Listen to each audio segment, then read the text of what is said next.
അച്ഛച്ചേട്ടന് വാങ്ങിച്ചുകൊണ്ട് വന്നതാണിത്. നമ്മള് അൺബോക്സ് ചെയ്യാൻ പോവാണ്. ഭയങ്കര ഇഷ്ടായിട്ടത്. ഇഷ്ടായാ? ഇതെന്താ സംഭവം? ഇത് നമ്മള് കടലിലൊക്കെ പോകുമ്പോ കളിക്കില്ലേ? കടലില് പോകുമ്പോഴാ? എനിക്ക് പേരറിഞ്ഞൂടാ. പൊട്ടിക്ക്. പാറമോൾക്ക് അച്ഛച്ചേട്ടൻ വാങ്ങിക്കൊണ്ടുവന്ന ഗിഫ്റ്റ് ഇതേ പൊട്ടിക്കുന്നതിന്റെ സന്തോഷത്തിലാണ് കേട്ടോ.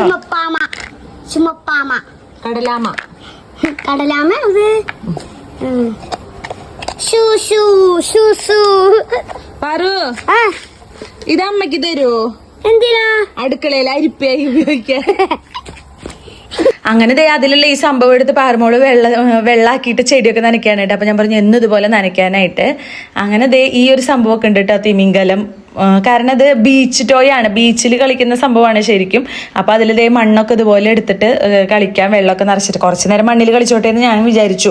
എന്നും കളിക്കുന്നൊന്നും ഇല്ലല്ലോ. അപ്പൊ എന്തായാലും മേല് കഴുകാറായി. അപ്പൊ അതിന് മുൻപ് കുറച്ചു നേരം ഇരുന്ന് കളിച്ചാല് മേല് കഴുകി പിന്നെ കയറാമല്ലോ എന്ന് വിചാരിച്ചു കേട്ടോ. അങ്ങനെ ദേ അതിന്റെ ഇടയിലുള്ള ഇതുപോലെയുള്ള സംഭവങ്ങളുണ്ടല്ലോ, അതിൽ മണ്ണ് നിറച്ചിട്ട് ഇങ്ങനെ ആക്കിയാൽ അതിന്റെ ഷേപ്പ് വരും കേട്ടോ. നമ്മൾ ബീച്ചിലൊക്കെ പോയി ആക്കില്ലേ, അതിന് വേണ്ടിയിട്ടുള്ളതാണ് കേട്ടോ സംഭവം. അങ്ങനെ ദേ പാറു തിമിംഗലത്തിന്റെ ആ സംഭവം വെച്ച് അതിന്റെ ഒരു ഷേപ്പ് ഉണ്ടാക്കിയിട്ട് സംഭവം അടിപൊളിയാണ്. കുട്ടികൾക്കും ഭയങ്കര ത്രില്ലാണ് കേട്ടോ. അപ്പോൾ ഒരു ബീച്ച് ടോയുടെ ലിങ്ക് ഞാൻ മുകളിൽ കൊടുത്തിട്ടുണ്ട്. ആവശ്യമുള്ളവർ അതിൽ കയറി വാങ്ങിക്കണം കേട്ടോ. കാരണം നമ്മുടെ കുഞ്ഞുങ്ങൾ കളിക്കട്ടെ, ഇടയ്ക്കൊക്കെ നല്ല രസമല്ലേ കാണാനായിട്ട്. അങ്ങനെ പാറു പിന്നെ അതിൽ ബക്കറ്റ് ഉണ്ടായിരുന്നു, അതിലൊരു ഷേപ്പ് ഉണ്ടാക്കി.